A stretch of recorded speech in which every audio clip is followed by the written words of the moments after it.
तर EVM hack होऊ शकतं हे प्राथमिकदृष्ट्या दिसतंय असं देखील शरद पवारांनी म्हटलंय। काहींनी ईव्हीएम हॅक होऊ शकतं याचं प्रेझेंटेशन दिलं असल्याचं शरद पवार म्हणाले। तर शेवटच्या 2 तासातील आकडेवारी धक्कादायक असल्याचं देखील पवारांनी म्हटलंय। त्याची आकडेवारी जी आलेली आहे शेवटच्या 2 तासाची ती धक्कादायक अशा प्रकारची आहे।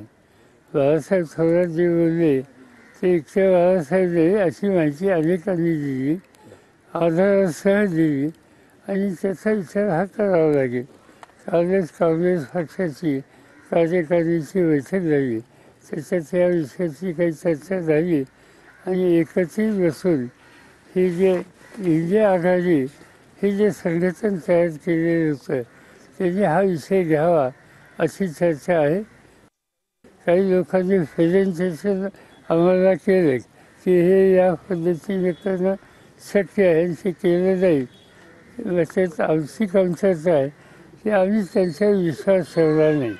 आम्हाला असं वाटतं की निवडणूक आयोग इतक्या लोकांची भूमिका चुकीची घेईल असं आम्हाला वाटलं नाही। त्या संस्थेवर गैरविश्वास आम्ही व्यक्त केला नाही, पण निवडणुकीच्या नंतर याच्यात तथ्य असं कायमपैकी दिसतं।